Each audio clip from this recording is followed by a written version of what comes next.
We don't play the social game. We are social. Power 98.5. Hi, this is Dan Aykroyd. He's progressive.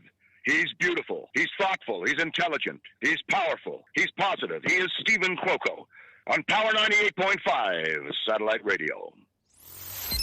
Empowering listeners from the US to the UK. Live on air with Stephen Cuoco.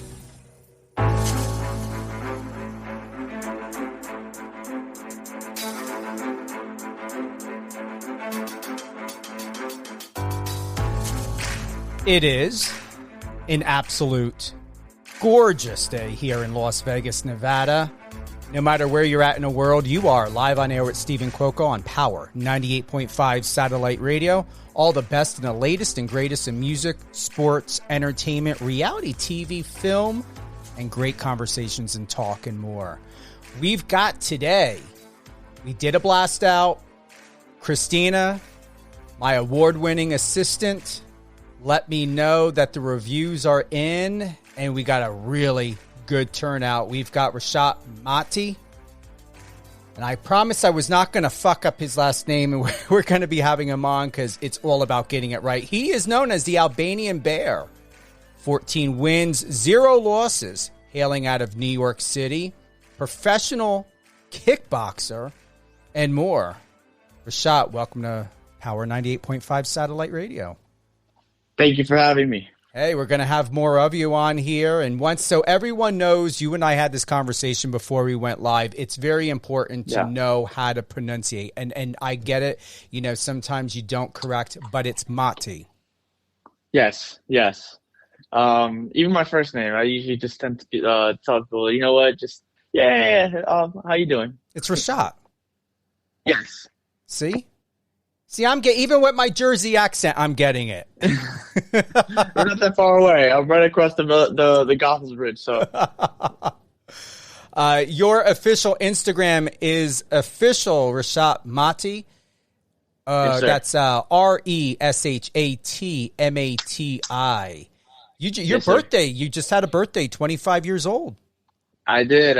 I'm getting old now, so that's it. I remember the other day I just turned 18, so now I feel like time's flying.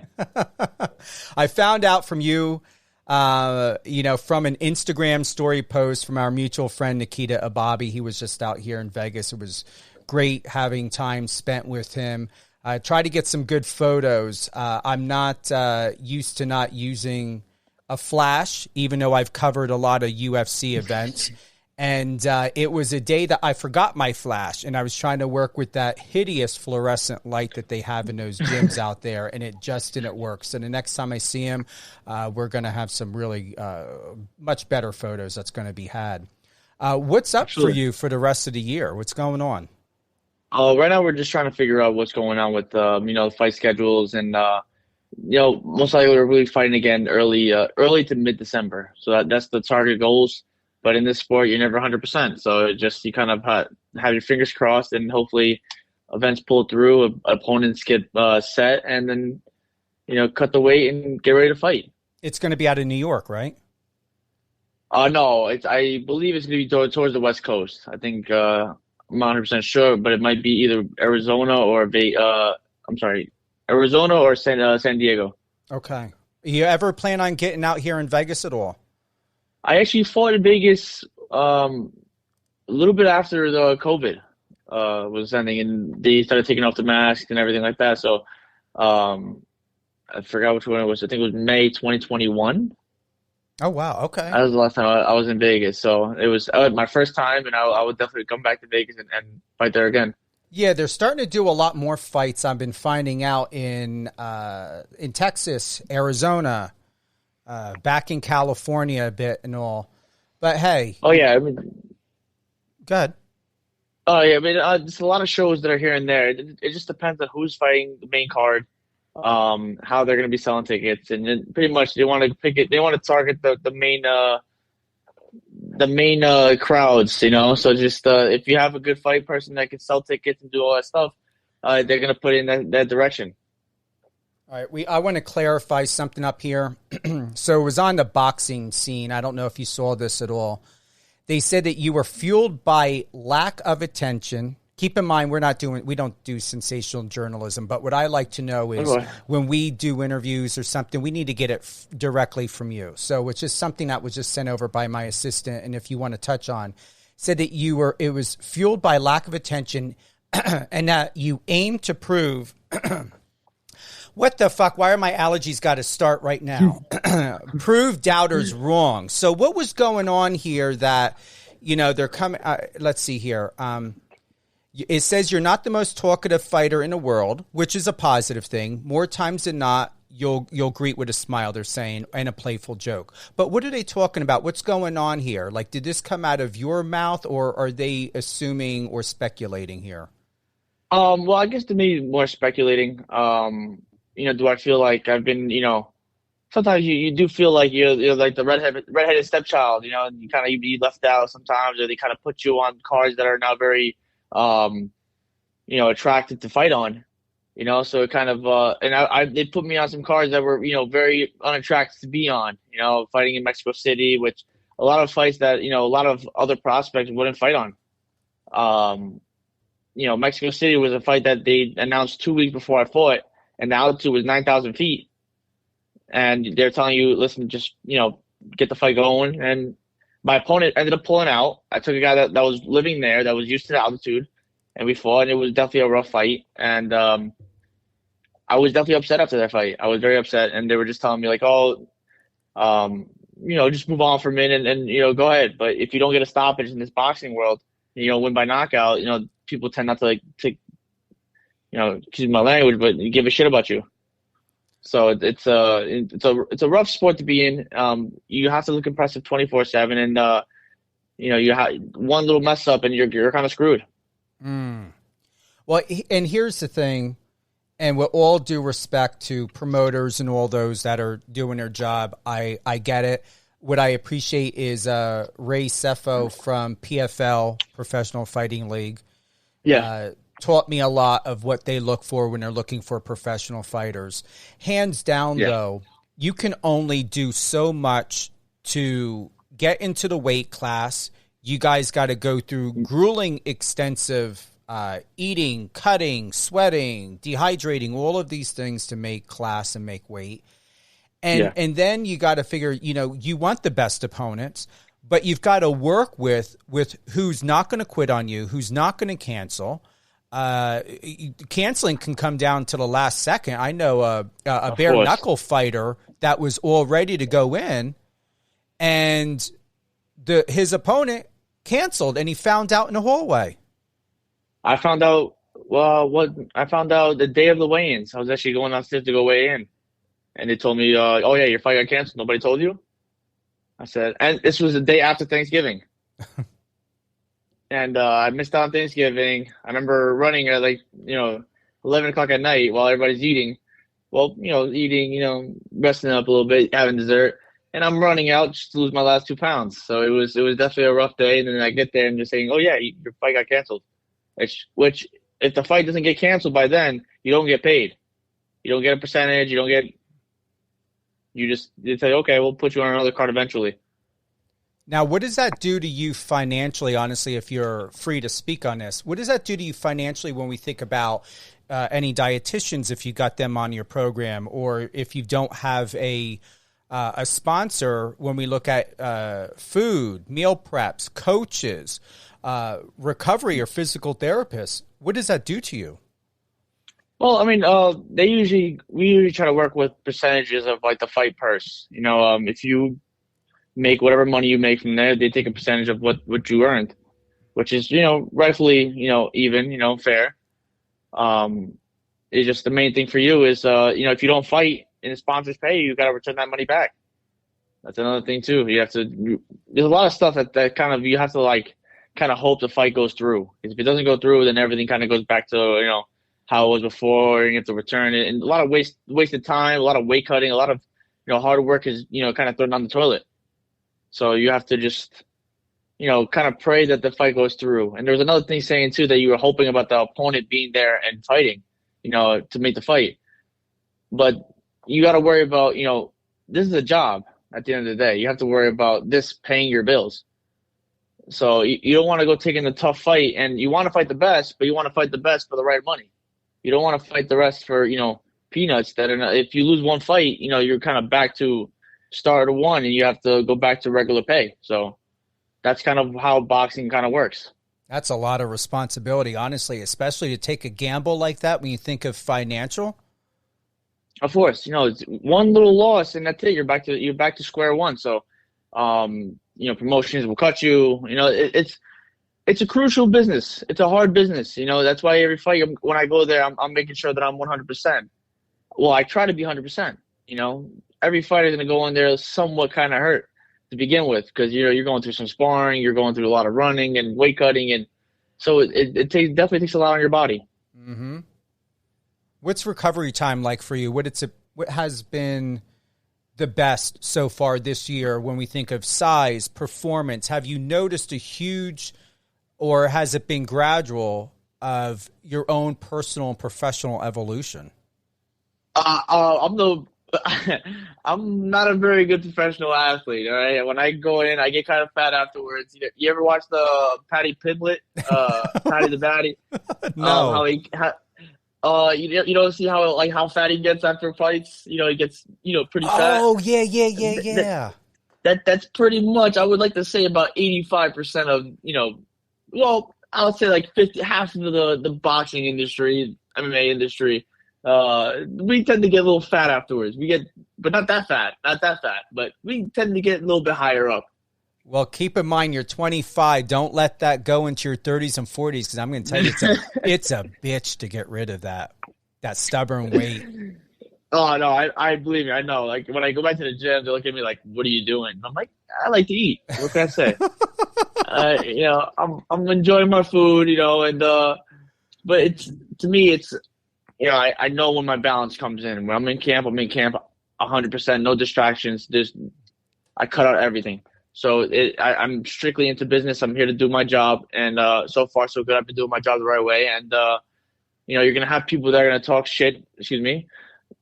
Talk crap, and then at the end of the day, your job is to win, and they can't really say anything else about that.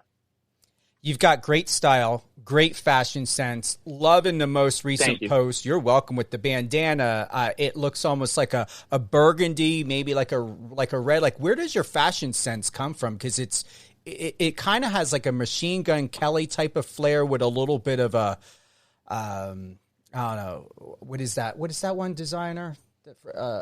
Philip Plein. It's really cool.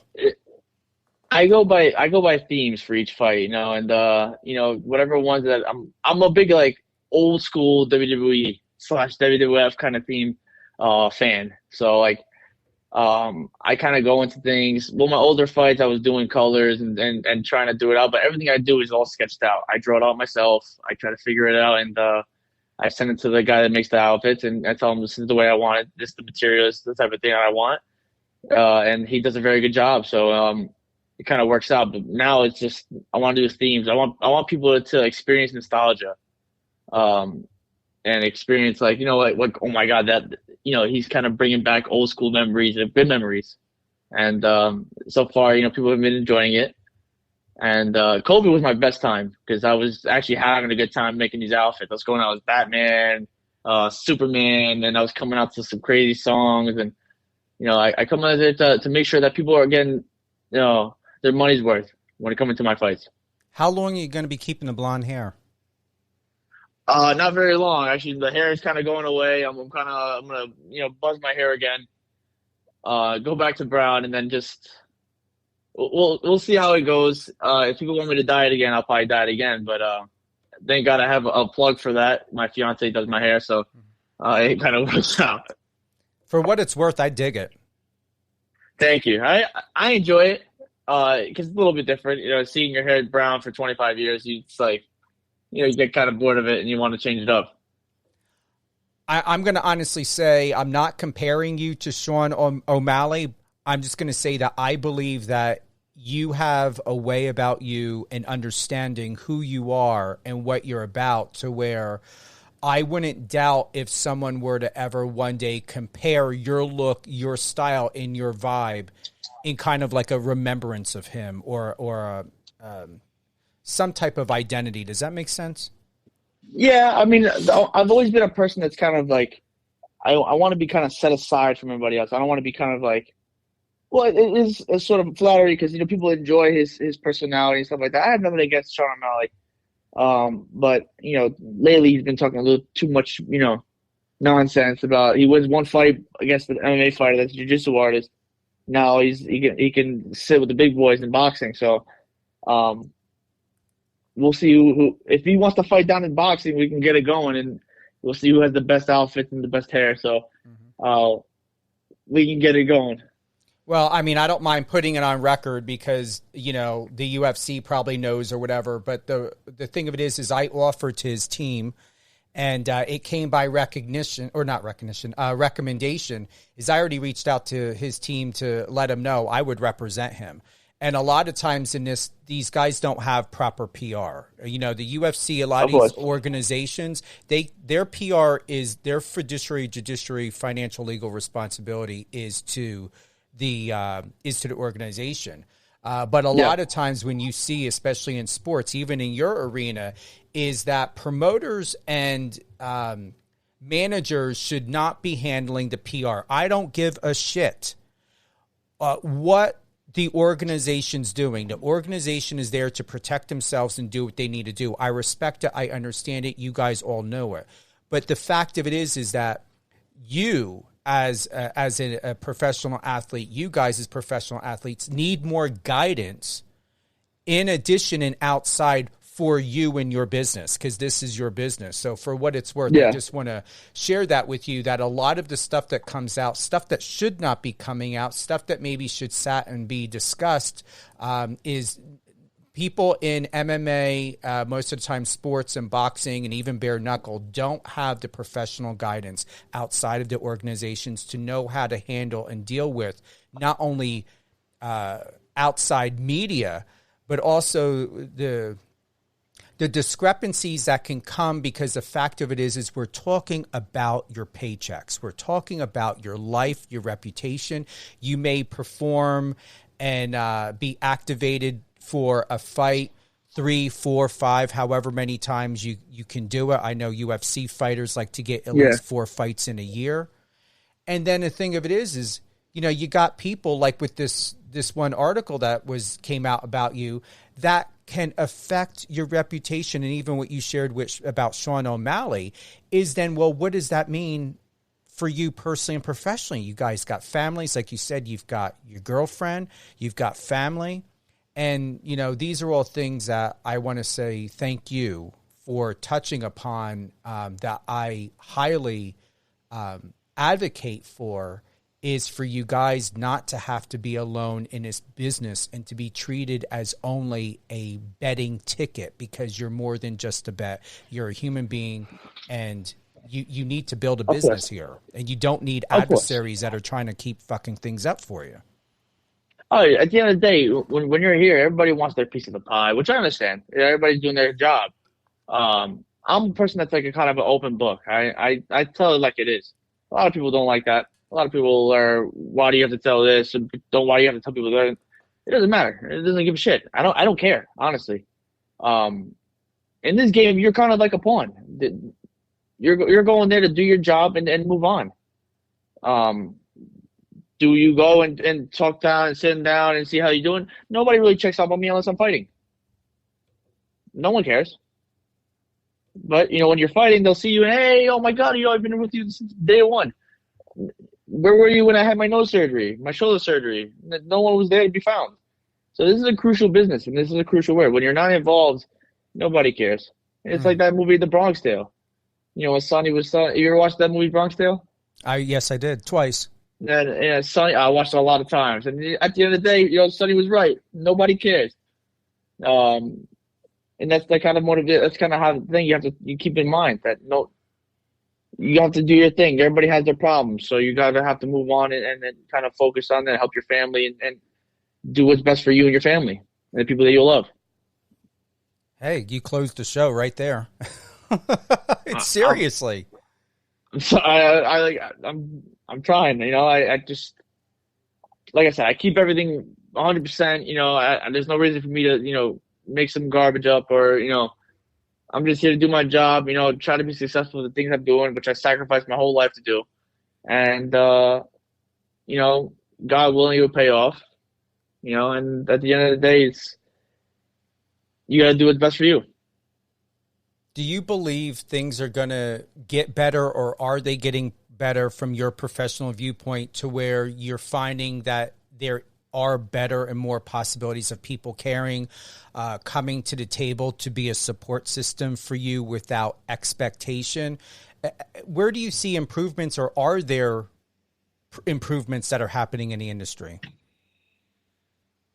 Yeah, it's tough to say, because you would think somebody would care. You'll have people going to you, and people that you haven't, they don't check up on you or anything like that. They'll be like, "Oh, I love you," and stuff like that. My brother, and then when stuff kind of hits the fan, where are they? They're nowhere to be found.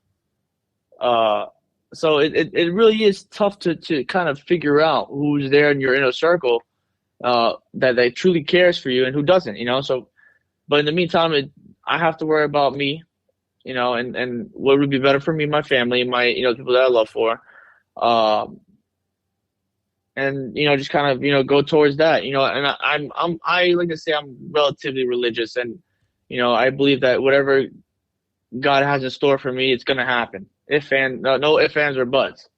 So it's whatever happens, it's God's route for me, and it is what it is. That's what my cards were dealt, and you gotta kind of deal with it. Reading and looking back, and I appreciate that. The Los Angeles Times, back here in 2013, the friendly 14-year-old from Staten Island is a fierce boxing and martial arts competitor. After numerous bouts and amateur titles, he's gained international notice and an internet following. You've advanced a lot since then, but even then you seem to have been very, very laser focused. And I'm glad you brought up about faith and, your belief, and it emulates, it resonates through you. Yeah, I've been doing this all my life. A lot of people don't realize this, Well, the people that, I've been around, my family, my relatives, they've known how bad and how focused I've won that, and all the stuff that I have dealt with all my life. Thank God for my father, thank God for my mother that's been through my side the whole time. My dad's one of my coaches. So it's kind of been, in the family. I've been doing this for a very, very long time. I had that Prodigy video on YouTube that went crazy viral. That was something that I kind of regret, because I never opened up a social media account around that time, and, never took advantage of that publicity, but definitely put a target on my back, because everybody was like, I want to fight him. I got a bunch of death threats, and it was crazy. I'm a 13-year-old kid getting death threats by grown men. It was insane. Wow. Well, you're making your claim to fame, but more importantly, you're making a clear understanding as to who you are, and that's where it begins, and that's where it ends. Because if you take on anything else, especially outside of yourself, then taking care of yourself and being there as a support system for your family, and for them to be available and there for you, someone's going to mess something up for you. That's why you have to keep with the inner circle. You don't want to overstep and invite too many people into the inner circle, because people are waiting for your opportunity to slip up. And like I said, I'm a God-fearing man. I have whatever's in store for him, for me, that is in his mind. He has everything set up already. So if it's meant to happen, it's going to happen. No ifs, ands, or buts, so I just got to say, listen, God had this plans for me, and time to move on and kind of grow around it. But in the meantime, I'm trying to have a good time, enjoy life, and, beat people up. And so that's the goals. I'm having a good time doing it in the meantime. And then, they always say, you want to be a hero of the guys, and it's not bad to be a villain here and there. It's one of my favorite characters is the Joker. So you always got a smile on his face, but you never know what his next reaction is going to do. You don't know what he's going to do. So You never know what's going to happen.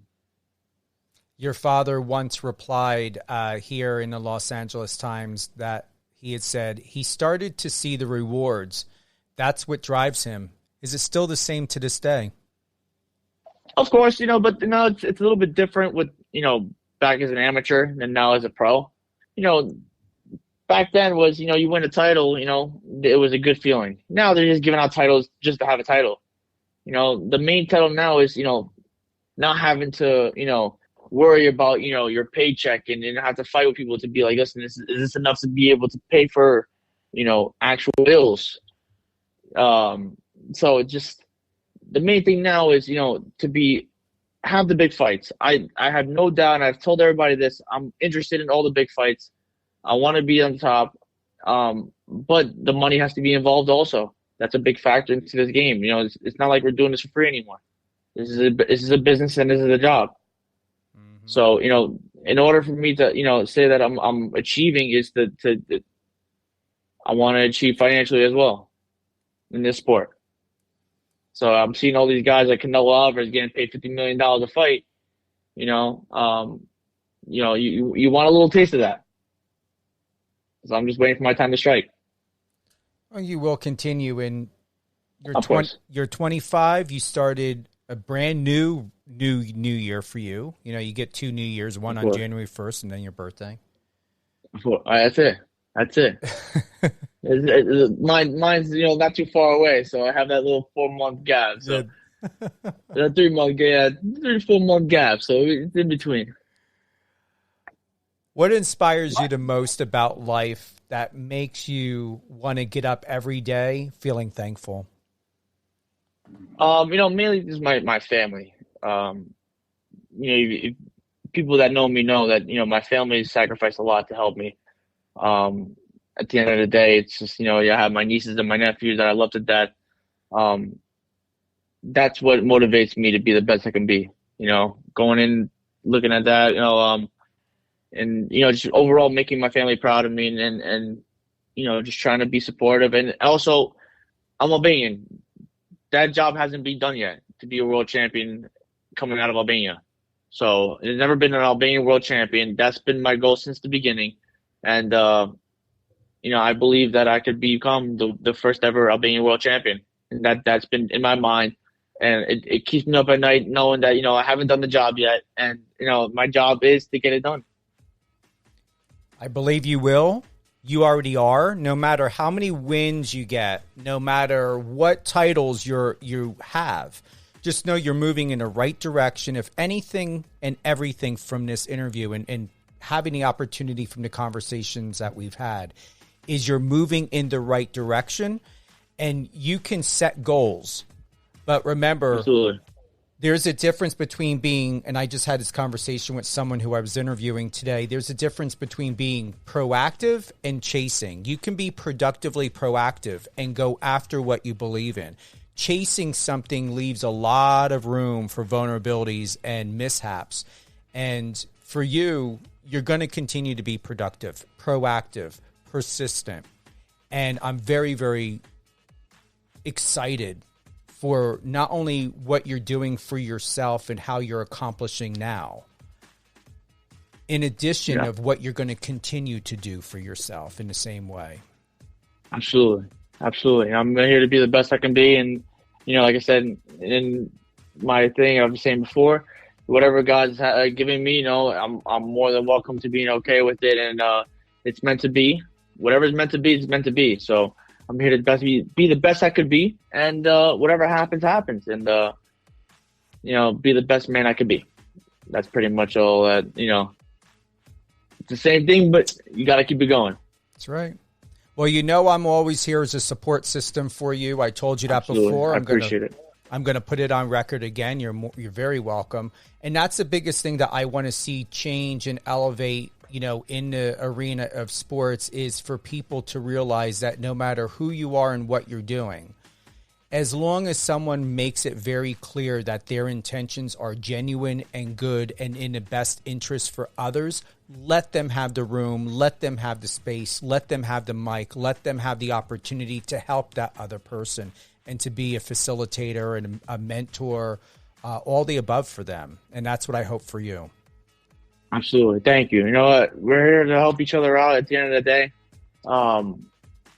There shouldn't be anything competition-wise and listen, I'm better, this is better.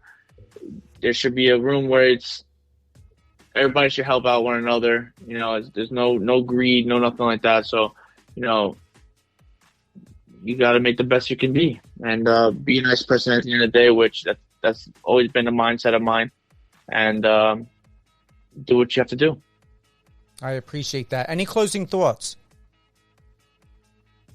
You know, not really. Just, you know, be nice to one each other. Be nice to each other, and live your life as much as you can, because you never know when it's your last. So, and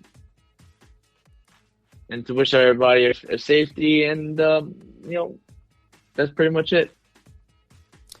Any shout outs? Any word of praise to anyone that's most important to you in your life? Of course, you know, I have my parents that are, you know, my mom, my dad, you know, my sisters, my brother-in-law, my nieces and my nephews, and then my fiance. You know, I love them to death. You know, I'm grateful to have them in my life, and you know, I'm trying to make them proud. I guarantee you they already are. And from the article and what I read from back then of how your father expressed his passion and his belief in you, you're going to continue to have golden angels always around you. God willing. God willing. Oh, yeah. Thank you. Thank you for being with us today. Absolutely. Thank you.